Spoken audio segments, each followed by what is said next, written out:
I was doing all the promos for the new Mickey Mouse Club on the Disney Channel. Coming up next, it's the new Mickey Mouse Club, only on Disney Channel. I hated that job. It's like you can only be forced enthusiastic for so long. How about a big hand for Bill Farmer and Jason Marsden from a Goofy movie? What did they stop us up here? They threw us up here by ourselves? Yeah. All right. Do we have is there a monitor, a question asker? So, Bill Farmer, how long have you been here in Altoona? Just a few hours. What we like to do here, we like the panel to be yours, but we want to give everybody here a chance to ask questions. So you guys can talk as much as you want, and then if you want to open up the mic, we'll have people line up, and they can ask all their questions, tell their stories. I love it. I'm just going to get comfortable here. Yeah, we can take it easy. Awesome. I'll keep track of time. Yeah. Well, thanks for coming. I'm Bill Farmer.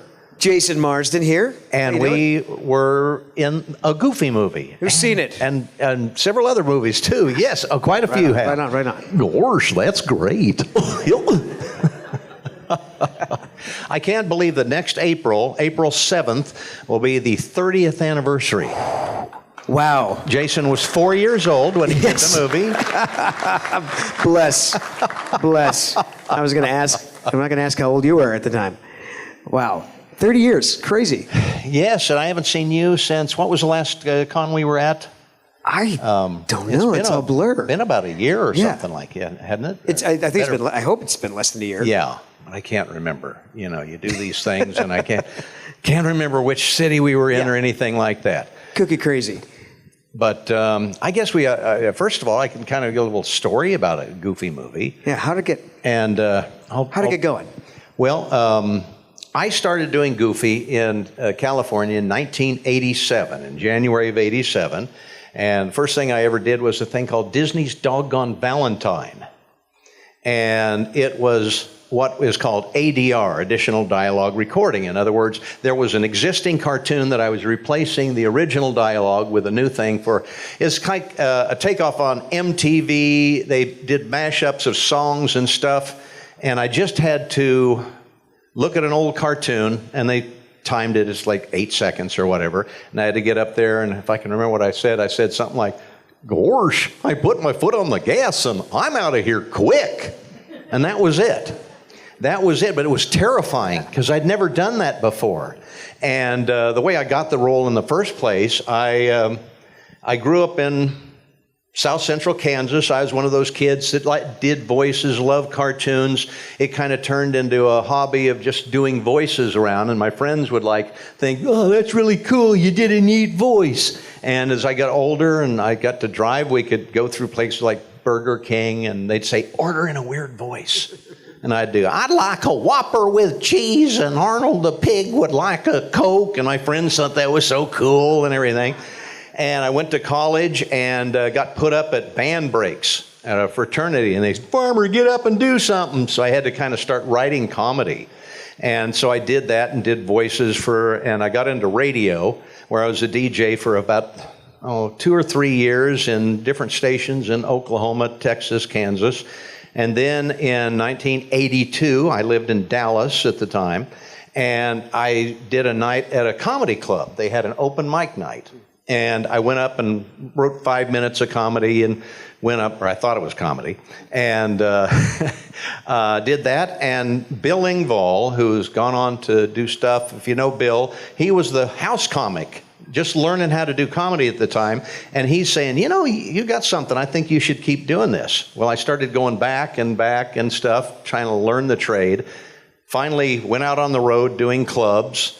And then about 2 or 3 years later, I got married and quit my job as an electronic technician, which I was doing at the time, to go full-time into stand-up comedy, which thrilled her parents to no end. It's like, I think her dad was a lieutenant colonel in the Air Force. Wow. And so Mr. Military, what's he doing? He's quitting to be a funny man. Why doesn't he do something respectable, like take out the trash for a living? And there wasn't a lot of stand-up availability for success, like successful stand-up. Like there was not a lot of opportunities then as there are now. No, it was actually kind of getting to be big because I was in Texas, and so we had Bill Engvall was at our house. In Houston, there were some big guys. Sam Kinison was about the same time when he started and came to L.A. and everything. So in '86, on an advice of an agent, they said, all the voices you do, you got to go out to Hollywood. I came out to Hollywood, was able to get an agent. About 6 months later, they said, do you do any of the Disney characters? And yeah, you play around with those, and you know, I could do kind of a half-assed Mickey, you know, if you can do that falsetto, gosh, oh boy, you can kind of get in the ballpark. And Donald is, if you can do that, you know, you can do that too, I know. But I couldn't articulate. That's the hardest thing with that voice. But Goofy, gosh, fell right in the pocket. And out of about... It works every time, doesn't it? Every time he does it, right? Every time. Yeah. And so I started doing this. And one thing that they don't tell you is that when they hire you, we're all independent contractors. I'm not an employee of Disney, not an employee of Warner Brothers or any of the other studios. We're all independent contractors. We're like plumbers. Mm-hmm. And so I started doing more and more, and then they did a series called Goof Troop. And a girl by the name of Dana Hill played Max. And we did about 88 episodes, I believe. And then after that, they came out a little bit later and said they want to do a Goof Troop movie. And, oh, cool. So, you know, we actually recorded something. Were you involved in that as the Goof Troop movie? Yeah. We actually had one day, and they had the whole cast of Goof Troop, and we recorded. Then Jeffrey Katzenberg, who was in charge of the project, said, no, I want to do a buddy-buddy picture. And then that's when I met you, I guess. When they cast me in that. Yeah, for sure. Yeah. I actually met you briefly. I was doing all the promos for the new Mickey Mouse Club on the Disney Channel. Uh-huh. Coming up next, it's the new Mickey Mouse Club, only on Disney Channel. I hated that job. It's like you can only be forced enthusiastic for so long. I digress. But I remember you and Wayne and Rusey and Tony, like the Fab Four, walked into the recording studio. I knew exactly who you were because I was a Disney nut, and I had actually read for. They were going to do Disney babies, like Muppet babies. Uh-huh. And I read for like Baby Donald and Baby Goofy, and they liked what I did for Baby Goofy, ironically. Isn't that funny? The show never went anywhere, but I think I mentioned that to you when I met you. But it was very, very brief. But we didn't. Then I booked a Goofy movie, and we started working together. Yeah. And that was around 1993, because we worked on it about 2 years before it came out. Yeah. And I mean, it was so much fun. I mean, you know, I remember coming in. And we did that on the Disney lot in this big room, most of the time, Stage B, where they have this big screen. Yeah. And they record a lot of their movies in there. And I remember that. And we did a lot of the scenes together. Yeah, we worked together But then there's also a lot of scenes we did solo. Mm-hmm. And I'd record lines over and over and stuff like that. And that movie, over the year... couple of years that we did this, changed so much. There were scenes that were cut. There were characters that were featured, early versions of it cut out of the movie, and it actually changed so much because, you know, I remember about halfway in, they came and they said, Jeffrey thinks you sound too cartoony. Okay, he wants you to do Goofy in your own voice. You mean like this? Yeah. He wants it more like Max, a real voice, rather than, but I mean, Goofy's been around since 1932. People know what he sounds like. Don't they want to hear Goofy in a Goofy movie? And so I did about a week of recording. Yeah, just using your own voice. I remember it was just didn't vibe right. No, you know, it was sucked. Yeah, the idea like these characters are too kooky and too cartoony, they won't connect with the audience or the adult audience, and not taking into consideration that Bill is like a fantastic actor and clearly in the movie delivered these very grounded scenes in that Goofy voice. Everyone asks me about what my favorite scene in a Goofy movie is. My favorite scene is Goofy and Pete in the hot tub, which sounds funny, but it's what I love about it is like it's just two dads having a conversation about fatherhood, and I always thought you just knocked that out of the park. See, and that's one of the scenes where it's more me. I was trying to find the deeper emotional side of Goofy and adding that because we didn't have to do that before that. And he never had to be a nurturing father and worried about Max getting into trouble and all of these other emotions that he never had before. And so doing that, I didn't like that scene when I first saw it because I thought, I'm not doing enough Goofy. It's more me. But it worked for that scene. Yeah. That's Kevin Lima's favorite scene too, who the director of a Goofy movie. And one thing I found out, I didn't know until recently, I was at a panel with Kevin, that did you know Pat Carroll had one line in a Goofy movie? Pat Carroll, who played Ursula in Little Mermaid. No. She was the big heavy woman in the car during the open road song. Yeah. She said, yeah. That was Pat Carroll? Pat Carroll. Ursula? Cool. Yes. So that's a awesome thing that I still am learning stuff about that movie. I hadn't learned that character is... that they go on the road trip together, the giant woman with the little tiny husband, that's the woman who sings at the end of In Powerline. Yeah. Did y'all know that? Like, yeah, we've seen it 100 times. Yeah, we get it. Yeah. Goose does. Yeah, but we did that, and I was so excited. And then Disney didn't really put any publicity into it because it was kind of a secondary. It wasn't one of their big features. And so it kind of came and went. It actually was the third highest grossing animated movie of '95. So it didn't fail by any means, but it wasn't the big hit that all the other Disney movies were at that time. But over the years, it has gained in popularity until now. It's the number one thing that people talk about. Yeah, maybe it wasn't a hit, but it certainly made an impact. Clearly, yes, it did. Yeah. And what were your remembrances of that time? I mean, how much this work? I mean, you just my mind being blown working on a Disney feature. Working with you. Yeah. I did a lot of cartoons. Just like Goof Troop. I'm sure you can remember. Like you do an animated cartoon, it takes 4 hours just to do one episode. We recorded off and on for the course of a couple of years. Yeah. And it's not to the detriment of our talent. It's just like when you do a feature film, they really take their time. Like I remember you did that line. How many cups of sugar does it take to get to the moon? Yes. You must have done like 50 takes of that. Not because you were doing anything wrong, but like where everyone's trying to decide, like, how do you say a line like that? How do you say that? Took take number 2 anyway. Probably, yeah. They usually do that. Yeah.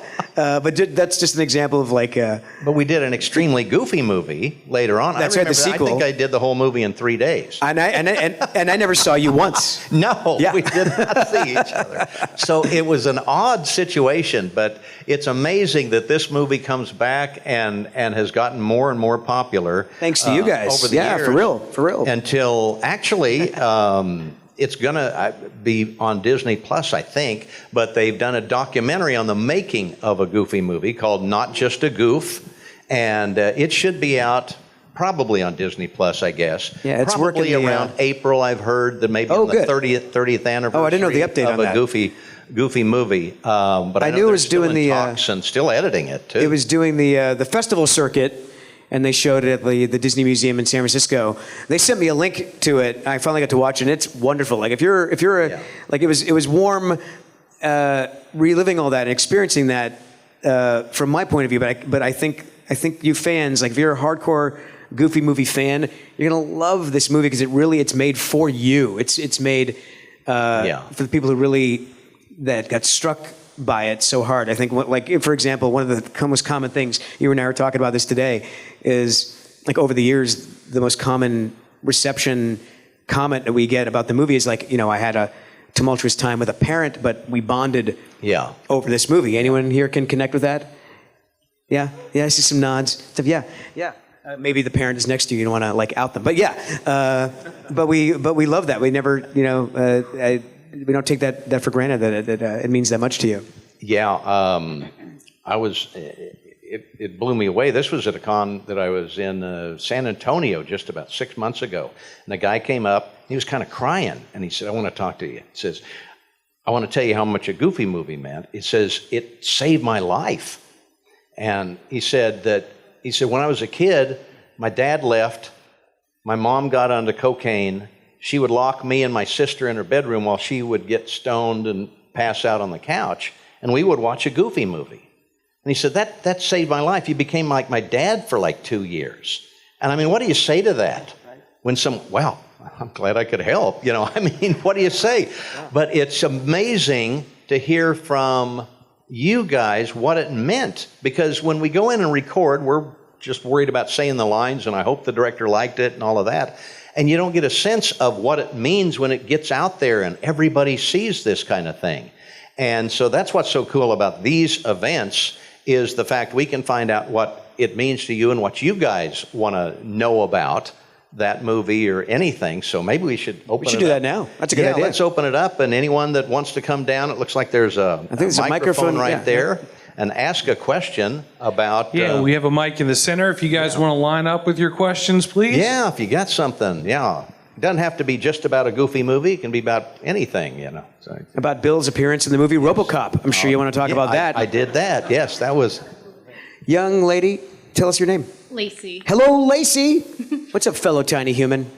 How we doing? Good. How are you guys doing? Great. I just have a question. Because you've been playing the role for many, many years. So for both of you, what is the most challenging aspect of keeping it classic, but also modernizing it in some way? Ooh. Yeah, modernizing it. Every incarnation of Goofy, every show kind of has its own vibe. Like Goof Troop was pretty Saturday morning. It was high energy, just kind of joke, a lot of gags and stuff like that. High energy.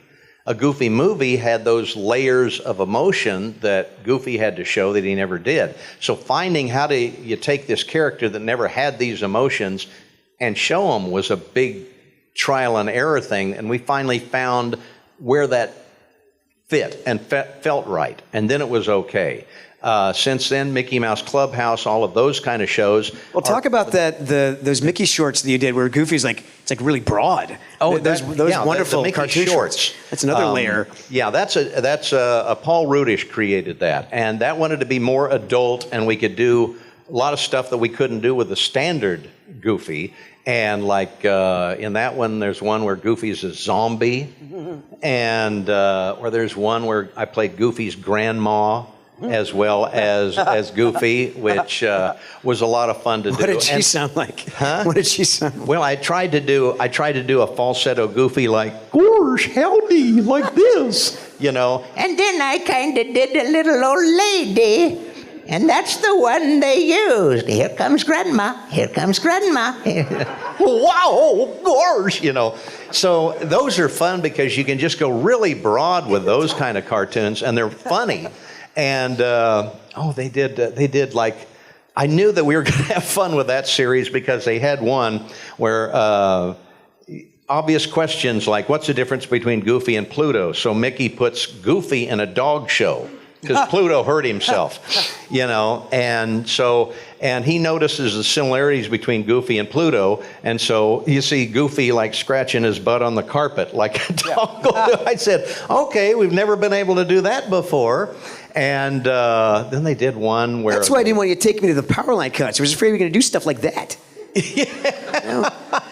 But ultimately, it's guidance. It's the director that you have that guides you in these different ways. I always bring up like the Teen Titans cast. Like the original Teen Titans was very grounded and very dramatic, and then Teen Titans Go is very broad, and it's the same actors, you know. And to anyone who is curious about being in voiceover, being a voice actor, it's to remind you like these are examples of like it's not just doing funny voices. You have to be able to emote and control these characters in these different environments.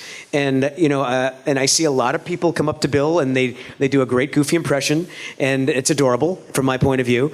And I hope, and I'm like, I know that I don't know if it's an audition or it's like or they're paying homage, but I hope they realize that to do this, it's more than just saying gorsh. It's you have to be an actor to do it. Yeah, I took lessons when I first went to L.A. acting lessons, voice acting, from a guy named Dawes Butler, who was a great voice actor, best known for Hanna-Barbera voices like Yogi Bear, Huckleberry Hound, Captain Crunch, Snagglepuss, all of these other Hanna-Barbera voices. And he was the one that really said it's not voice acting, it's voice acting.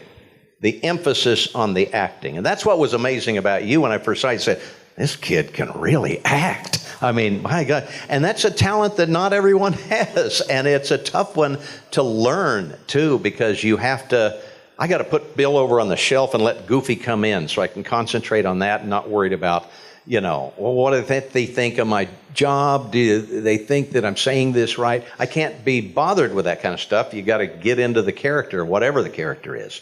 And yeah, so it's about acting. And acting is the most important thing, according to him. So I hope that answered something. Thanks so much, guys. Thank you so much. Yeah, what's going on? What's your name? Hi, I'm Gia. Gia? What's happening, Gia? Looking styling. Well, I got one question for each of you. All right. You. Yes. What is your favorite voice line from Goofy, ever? Goofy line? Yeah. Oh my gosh. Well, I usually say ones that I remember. I've done hundreds and hundreds of cartoons. Hard to say. From a Goofy movie, how many cups of sugar does it take to get to the moon? I still can't do the perfect cast yet. Yeah, it's 10 o'clock, 2 o'clock, towards your tea. I'm a little teapot, something like, do wind up and let her fly. You did something it. Excellent. Like that. That was fun to do. Oh gosh, every job has some kind of, hopefully they're written funny. A lot of lines came out of those Mickey shorts, because where they're like in Potato Land, people come up and quote a thing like, say it, Potato Land, Potato Land, potato, little things like that just kind of get to be a saying. I did a show, Amphibia, where I did a character named Hop Pop, and people always quote that too. They'll say this, I don't feel safe. I don't know. I don't know why that catches on, but there's a lot of little lines in there. Yeah. And then you, Me? This is going to be kind of Hocus Pocus related. I know we're changing the subject, but what do you think of my impression? Well, Emily, I had to wait 3,000 years for a virgin to light my candle. Oh, not bad, not bad. I still have job security, but that was not so bad. Thank you. Not so bad. It's 300 years. Yes. 300 years. Whatever I said. thousands. Yes, and every time you say virgin, you really lead into it. Had to wait 300 years for a virgin to light a candle. Because it's fun to say virgin out loud. That's awesome. Yeah. Cool. Thank you. You're welcome. Thank you, Gia. What's going on? Hey. What's your name, pal? Hi, Kenny. I remember Kenny. How's it going, Kenny? So my question is, I imagine the answer is probably going to be a little speculative, but given that we haven't seen him since at least the House of Mouse days, which, side note, get that on Disney Plus Disney. Yeah, I wish it was. What happened to Max? We haven't seen him since at least the House of Mouse days. What do you think happened to him? Or she got buried and ran off and never calls me at all. He left the business. He was smart. No, Max, every so often they'll call me to do a parade at the parks. Yeah. He had his own show in Disneyland Paris. So he's there in the zeitgeist somewhere. Yeah, I know when Kingdom Hearts 3 was making the rounds a few years ago, there were jokes that there would be a Star Wars level and Max was going to be Kylo Ren from the sequel movies. It was just a rumor or a joke, but that never happened. Thanks. No problem. Hello. Interesting. Hi. Hello. Oh, hi. Hello. What's your name? My name is Kane Electric. Kane Electric. Kane. Just Kane? Yes. I just want to say Kane Electric. It's so cool to say. Yeah, oh, yeah, it actually... All right, K-E, Kane Electric. What's going on? What's your question? I actually have 2 questions, if that's okay. Sure. We'll decide which one to answer. Which one? So, you can ask both. Did you ever do any voice in SpongeBob? If not, well, you're going to come eat at the chill bucket. Oh, it's more of an audition than a question. Voices. Yeah, I did some background voices in the first SpongeBob movie, but that's all. I have never worked on a SpongeBob, but we know Tom Kenny, who's an insanely talented human being, and I'm a fan, but haven't gotten to play in that sandbox. Yeah, but that was a great Roger Bumpus. Write to them and say that you need Bill Farmer and Jason Marsden. Yes, or I'm going to stop watching. Yes. Thank you, Kane Electric. Well, actually, I'm sorry, but I can't really see because Perry the Platypus has discouraged my vision. All right. All right, thank you. Kane Electric, everybody. Yes, King Electric. Okay, 2 questions. Yeah. First question for both of you. Yes. What do you think of my Goofy impression? I give it a 7.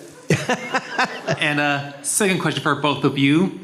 What was your favorite Goofy short, like from the original Goofy shorts? Oh. The original ones, like the 1930s before I was doing it, or things that I've done over the years?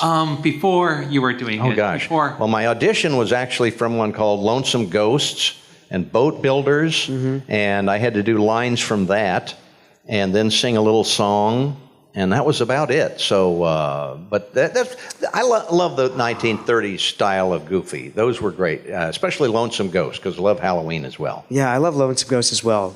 Yeah, I'll pick that one as well. Thank you. Thank you. What's going on?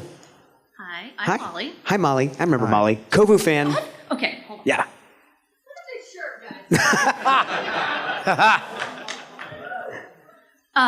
My question is, it's Yes. actually a 2-parter. Yeah.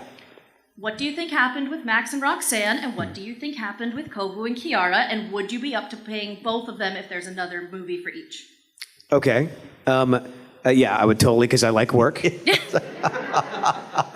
Max and Roxanne, let's see, an extremely goofy movie, you know, I mean, like Young Love, and middle school, they probably, junior high, she was probably upset that he lied to her. She's like, I can't trust you. And then that's why she wasn't in the sequel. She was going to college doing her own thing.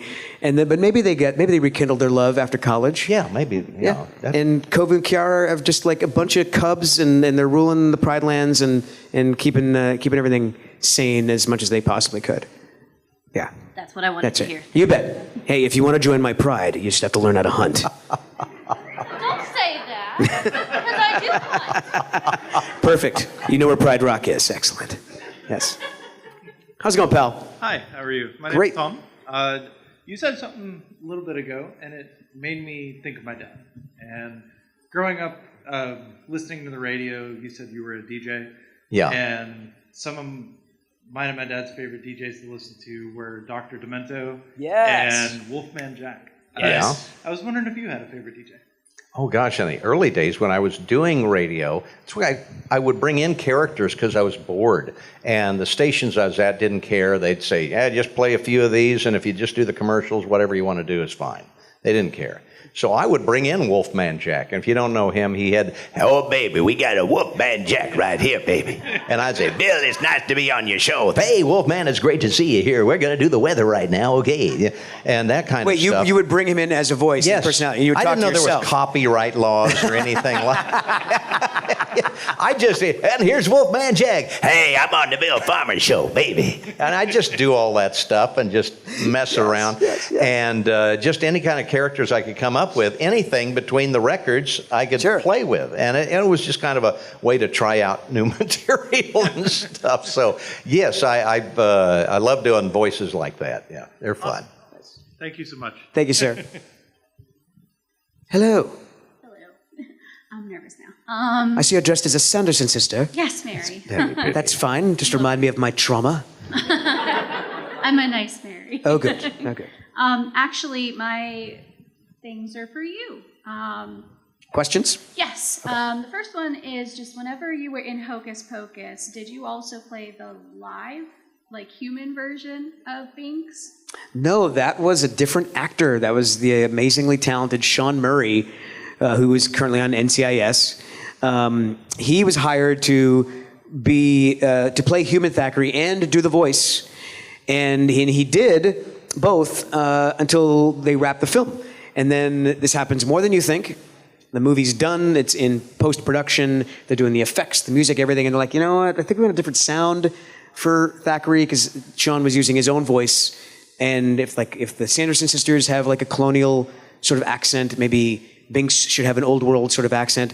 So they did a casting. I read for it. And it's just much more cost-effective to put me behind a mic than get the costumes and the cameras and go on location again. So it's my voice coming out of the cat and also coming out of Sean as well. Oh, okay. Yeah. And then the other thing is actually I just wanted to say that you playing Kovu Whenever I was very small and was watching that movie on repeat. I know a lot of times whenever you've done a work and you've grown up and you've moved on with your life that you just never really know what happens, but that movie meant a lot to me when I was a child, and COVID meant a lot to me. So thank you for your work. Well, thank you, lovely. And there's plenty of room in the Pride Lands for all the lionesses, by the way. Thank you. Hello. Hello. I know you guys mentioned earlier about your favorite scene in a Goofy movie. Yeah. My favorite scene is Tell the us. end of the movie. Yeah. When they're having the heart-to-heart on the top of the floating car. Mm-hmm. Was there anything you guys had to do special to get that dynamic? Because it sounds so real. Like, I'm pretty sure I've had that argument with a parent that they just wanted to be in my life. And what did you have to do to make that feel so real? And I don't think we were in the same room when we did that one, did we? I want to say yes. I remember. Sure a lot of times we'd do it together, and then we would come back and do the lines singly. I would guess, if knowing Kevin, I'll bet it was probably essential that we were in the room at the same time. Probably for that one. Yeah. I remember the first thing I recorded was I never wanted to go on this stupid vacation, because they were trying to decide, like, do we want to hit the emphasis on every butte or say the whole thing? You had to do an effect as you do the thing, you know. But I think you and I worked well together very naturally. Yeah. Very often. Yeah. It's so much more fun chemistry. when you actually get to work with another actor. Yes. You can react rather than just kind of do it the way you think they'd say it, because you never know how they're going to say it. And the director will tell you how they say it, or they'll do a playback, but it's just not the same and not as much fun. And I hated being so mean to Goofy. I hated it because, if I talk to... was I. Right? Sorry, Dad. I'll write a book about it. If I talked to my parents that way, I would have been grounded. I would have been smacked. And my also, son does talk to me. Yes. He calls me. He's like, "How did you do it?" And then also, I empathize with Goofy. Like, Goofy is just being himself, is his authentic self, unabashedly. And which, how can you argue with that? So that was the challenging part. Is being so I just want my old life. You're ruining my life and being so mean. That was the hard part. But that's a great scene. That's one of my favorites too. I love doing that. But being gentle with him, that resolution at the end was easy. That song was the first thing I recorded, I think. Yes, different actor, different person did the singing for me. But that was a friend of yours. Yeah, Aaron Lohr. Yes, yeah. He was. A little quick story about that. So Aaron and I have known each other forever, and we saw each other a Pepsi commercial audition or something. I'm like, "What's going on, Aaron? What you doing?" He's like, "Oh, I just booked this movie. I'm going to be singing. I guess the actor can't sing, so I'm going to do his voice." I'm like, "Oh, that's great." And then I didn't say anything, and then he called me 2 days later. He's like, "Why did you tell me that was you? I'm so sorry." But he knocked it out of the park. Yeah. Yep, thank you. Thank you.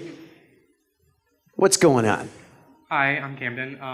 Hi, Camden. I know one of my favorite series that you're in is Kingdom Hearts, and I was kind of wondering if you had any moments from Kingdom Hearts that you particularly stood out for you. That is, that's the longest running series we did. I think the first game came out in 2002, and we should be doing the fourth game. Don't quote me, because it could take 5 more years, who knows. But they do it first in Japan. Yeah. And unlike about anything else, that we are looping to existing footage, and I'm hearing the Japanese Goofy in my headphones. And the script is like thousands of lines, very thick, and they'll go go to page 18, line 162, let's do that. And then they play it with the Japanese actor, and I'm supposed to put the English words in the same amount of time. And the Japanese actor usually speaks faster than I do. So I'll go, and they have like 3 beeps, like beep, beep, beep, and then you go, Sora, it's the Heartless, or something like that. And I'm trying to match the lip flaps of the animation so they have a little less reanimating to do.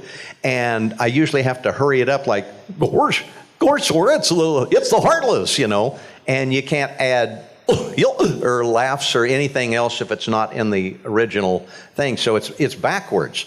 And I remember the first time we did on the first game, they came over from Japan, and some of the people in the room who were kind of almost helping direct didn't speak English. And that was kind of odd.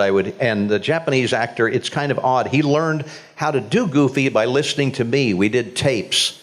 And it's very odd because Goofy's a cadence character. He's shit's up and down and all around. He's got his own way of speaking. And if it's in another language, it's like, doishimakacha, it's very odd to my ears. And I remember he learned how to do the laugh, which is, he broke it down into 3 distinct parts. And so it's more like, and so phonetically, it was very phonetically a good way to do that, but it's not quite right. And it's difficult. We usually do that over several months in 4-hour stints, and then we might even wait a month and then do another day of it, or it's not every day when we get those things, and they're long and tedious. And for some reason, the Japanese, when they did that game, they always had a camera on me. I don't know why they were filming me. I mean, it's already shot and it's already animated. What are they? They're giving that to their friends, I guess. Here's Goofy. It wasn't like a live feed to Japan? They were recording you. It wasn't just like a video Zoom camera. Oh, okay. They just turned it on, left the studio, and I'm just sitting there and don't pick your nose. Don't pick your nose. Thank you so much. Thank you so much. Check out this little goof I here. love that hat. That's so cool. Fresh from Lester's Possum Park. Lester's Possum Park. It's my problem every day, kid. You can lower the mic down. there. Yeah. There's probably a little thing on that, or yeah. Go ahead. Can someone help her? Yeah, it's just got a little thing, and you can. That's better. Thank you. I have a question for both of you. Yes. Okay, so for you, yes. Did you actually not like Lester's Possum Park? I loved Lester's Possum Park. Yeah. I wanted to go there for real. That was my favorite scene in the movie. Have you seen the live action Lester's Possum Park that Bill and I did? Go on YouTube right now, bookmark it, and then watch it afterwards. Just type in live action Lester's Possum Park on YouTube. Yeah, we went over to Phoenix to do that. Yeah. And it was like 105 degrees outside when we were there. And this guy who had didn't he have a battery factory or something like that? He was working with like a battery company. Yeah. And he would do promos and advertising for the battery company. So they had an actual sound stage behind the store. And on weekends, they let him do whatever they wanted. And he was a very gifted digital animator and photographer. Yeah. And they did the live action After Today, which is also on YouTube, the same people. And they asked us to come in, and Bill is playing Goofy, and I'm playing Max as ourselves. And we're looping ourselves from the movie. Yes. So that's the only time I've ever done that. Yes. That was so weird. And doing that scene, and then they kind of have a small corner of the screen with the cartoon, so it's matching as close as possible. Yes. And that's actually Kevin Lima, who's playing the Lester. Yeah, you're so sad. Yeah. I want a big hug from Lester. That's our director, Kevin. But he in that thing, he's doing the here it is. Yes, which is Pat Buttram's thing. Yes. And so that's the director. They even got him to do that. You had another question for Goofy? Yeah. What is it? What was your favorite thing to say in Amphibia? On Amphibia? Well, Hot Pop had a lot of great characters, and that's an interesting thing. Goofy was around for long before I was around. 1932, Goofy came out. So I was copying what I heard and tried to sound like him. Hot Pop, I got to come up with that in my voice myself. And when I first started, he was much more southern. But for some reason, it just kind of took off into a Texas kind of thing. And some of the lines, I remember, I remember once Hot Pop's in the basement and it's full of water. And I think Sprig comes in and says, you can't see anything. You're like, my eyesight's great. Who is that, Sprig? And I don't feel safe, that's it. And then I go, what? I got to do that a lot of times. So some of these little things were always fun. And it was a great series to do. And we did that more during COVID mostly, so I did it from my house. And Brenda Song, who played Anne, she did it in her closet with like clothes around. She just kind of took out some clothes, put a microphone in there, and recorded from home when we all had to do that during the COVID thing. Yes. Thus began our isolation. That's so good. Thank you. What's your name? Arthur. Nice to meet you, Arthur. It's a pleasure. Thanks for being such a goof. Yes. Thank you. You bet. And I just have, not a question, but just a comment. My sister and I used to watch the movie or listen to the soundtrack every single day for one whole summer. And it was when she was 16 and I was 10 was when the movie came out. So it was kind of, that period where I was kind of probably more goofy and she was Max, you know what I mean? And stuff. And so it was just something that we really, bonded over. And we would sit and play like the game of life and like sing the songs and like watch the movie. And it was really important to us. And like, I'm sad she can't be here to see you guys because, it was our thing together. So thank you for everything with that. Thank you for sharing that. Yeah, thank you. That is interesting that over the years, people come up and they'll say, when I first saw it, I was on Max's side. Now I'm older, I got kids, and I'm on Goofy's side. Thanks to Circle of Life, I guess, right there. Different movie. Hello. What's up, George? Thanks for mentioning my name. Sure. I guess I wanted to ask for Bill Farmer, when did it sink in for how iconic your role is as Goofy? It took a while because, like I say, there's no guarantee of another job. Every job is kind of a new thing. The first one, I didn't know if I'd do it a second time, so I didn't want to get my hopes up and everything because I knew how great a character Goofy was, but I had no idea that it would have been this long, 37 years, and still doing it. I had no idea, and it wasn't until much, much later, probably the biggest thing, they made me a Disney legend in 2009, and I figured then, I think I got this job. That's 87 to 2009. Then I felt pretty secure in the job. But you don't feel that secure in show business because every job is its own thing. Every cartoon I do now, a new contract for each one. And so, I only get I get a pension, I get my health care through Screen Actors Guild, nothing from Disney. Except the session fees and residuals that they have to pay. Yes. And they also made you a Disney legend. So yes. I think at this point you got the job. Oh, well, I think so. And the biggest thing I've done is I did in July. I got to sing the open road at the Hollywood Bowl in front of 17,500 people for 2 nights in a row. It was a mind-blowing thing. So that I was really thankful to get a chance to do that. All right. Well, thank you. Thank you, sir. Hello, lovely. Oh. This is actually a question for both of you. Did any of the writers, directors, did anybody ever disclose what happened to Max's mom? No. No. I have a theory, but it's my theory. People always ask me, who was Goofy's wife? Who was Max's mom? And I started thinking, I thought, maybe it was Jessica Rabbit. He's goofy, he's not stupid, so... Maybe. If you've seen Roger Rabbit, he's not a point. He's got a point. They talk about Goofy a lot. Roger reveres Goofy. Goofy is an idol, and she says, even that at the end, oh, you're better than Goofy. Yeah. So, maybe there's something going on there. We'll just leave it at that. We don't know, but no one's ever mentioned that. It's never been written. Don't say this, but Goofy's wife was so-and-so. I guess in some of the old cartoons, the comic books, he had a wife. And in the 50s, when he was this other kind of goof called George Geef, he's more human kind of a character.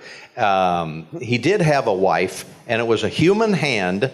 Oh, George, go out and do this, get this kid. So maybe it's Jessica. We don't know. I think it tracks, yeah. I think a Goofy Movie 3 is in the works here. We'll answer that question, yes. Thank you so much. What's going on, Dave? There. Hello. I'm Joseph. Hi, Joseph. Call me Joey too. I just want to ask each of you, or some of your favorite roles. Roles? I like Cinnamon. No, I did. Kaiser. Oh gosh, yeah. What's yours? You've done more than I have. I did a show when I was 17 called Erie, Indiana. And anyone remember? Yeah, I remember. All right, it's a couple. Yeah, that was a lot of fun. I got to play this weird villain kid with Omri Katz, who I worked with in Hocus Pocus, who's here. He was the star of that show. I did an episode of Deep Space Nine, which was probably the best 13-hour days of my life. That was a lot of fun. What about that music video you did with Angeline? That sounded like a lot of fun. In the beginning, you'll do anything. Just the animation took off first. I had done the movie RoboCop when I lived back in Dallas, which was the first movie that I ever really did. I did commercials for I think the one was not In and Out, but they didn't have that in Texas. But I forgot what it was for. Sonic. I did a couple of Sonic commercials. I did several commercials back then. But stand-up comedy, which I did most of the time then. I did a video. You'll never find this on YouTube. I can't find any footage. There was a woman named Angeline who was very famous for being on billboards around Hollywood in the 80s. And what was the movie where the volcano, I think it's called Volcano, it erupts out of the La Brea tar pits in L.A. Joe versus the Volcano? No, that was Tom Hanks. It's Volcano. Oh, just it's Volcano. Okay. Thanks. And they have her. They even did that. They did her billboard. She was famous for being on billboards. Very good-looking blonde, and it fell into the lava as kind of an inside joke. But I got invited to do a movie. It was a music video. There was a guy. This sounds so weird. He looked like Gorbachev, and they had a fake band called Gorby and the Red Hots, and they were going to do this music video, and they wanted a Ronald Reagan, and I could kind of do that. Well, so nice to be. And I auditioned, and they said, "Oh, that's great, I like that." And they said, "But you won't talk; you'll just look like Reagan." And I'm thinking, well, maybe prosthetics, that might be fun. I've never done that. So I go in, and they had a whole sound stage, and they had this big wall of the Berlin Wall, and they were going to knock it down. This was before the Berlin Wall really was knocked down. And they had Gorbachev on this wrecking ball, and they shot at 35 millimeter. It was very expensive. And then all of these celebrity lookalikes come out and start singing this horrible song. And one of them was Angeline. And just look our name up. Angeline, the billboard queen, I think will come up, and you'll see pictures of her. Anyway, so she was singing this song with all of these other guys, and they had a guy that looked like the Pope and Sigourney Weaver and a bunch of other people singing this song, and I had to hold on to with Angeline's leg, and looking lasciviously at her while I'm doing his Ronald Reagan. And that was very bizarre. And after that was done, I had 3 days work on that. And I think to smoke up the thing so they couldn't see my horribly bad makeup, they burned tires, I think. It was horrible. What? Oh, I was coughing up a street for about a week. And they never paid me. I did 3, and the producer said what happened was after they got the footage and they were looking at it, the guys who were financing this skipped town, just stuck the studio with all this footage that they did about $200,000 at the time. Wow. And no one got paid. But Bill, you can't spend experience. That was a great experience. Wow. And I needed that money then. I wasn't. Wow. But you live and learn. That's the strangest thing I've ever done. I did a movie, I did one up here in Pennsylvania, actually not too far from here. And I can't remember the name of it. What was it? It was a writer, and I was a cop in just one scene. But they flew me up here. It's somewhere where there's like a vein of a coal that comes to the surface. It's not real far from here. It was in the center of Pennsylvania. I'll have to look it up where. And I did another one in Reno where I was a bad cop. And I said, well, can I get killed by the monster? And I got impaled by an arm. That was called Desert zombie movie, Shadows. Right? And it was the zombie movie. Yeah. No, it's called Silent Hill. That probably was it. Yeah. My gosh, you know more about my career than I do. So Very good. Silent Hill. So I've done a few movies, but Goofy has been steady since 1987. That's what, sent my kid to college. So thank you for that. I'm sure it was also quite an honor to be in a Studio Ghibli movie as a Prince Haku in The Spirited Away. Yes, that was a privilege and a half. Absolutely. I never heard of Miyazaki until I booked that. And that was just me in a recording studio for a few days. I did one of those. Porco Rosso. Porco Rosso, yeah. Yeah, I did some voices in that. A lot of background voices. You do a lot of little things through the years. Probably the most obscure thing I ever did in the movie Beauty and the Beast. Yes, I did a lot of the people attacking the castle at the end, and then the scene where in the song, where Gaston is singing about decorating with antlers, he throws 3 eggs up in the air, and they go. And that's me. I'm eggs. So a lot of I'm always doing dogs. I did another dog reporter in the movie Sing. Okay. Yes. I did. And now tell me what you think, and all this kind of stuff. And the Grinch, and you just do a lot of, a lot of interesting movies. Toy Story. I was the voice of the mission control. D-minus 29, 28, getting ready for lunch, that kind of thing. And that was Bug's Life. I was a snail and an ant. It's so odd. You get to do a lot of stuff over the years. Thank you so much. Thank you, sir. You bet. Well, we're just about out of time here. We'd love the chance to get to everybody, but we could go all night for sure. So we've enjoyed this very much. What we like to do to wrap up here, kind of put you on the spot a little bit, but if Goofy and Max were on a road trip and they came through Altoona, Pennsylvania, what would they have to say about Altoona, Pennsylvania? Well, that's kind of unfair because so far we've only seen the inside of this building. But have you been through Altoona, Pennsylvania before? Not yet. I'll imagine it as we. Yes. Are you hungry, Max? Yeah. Is there any more Clark bars around here? Let's see. Now, I think they make. What do they make them little candies here in Altoona? The mallow. I guess we got to get some of those mallows.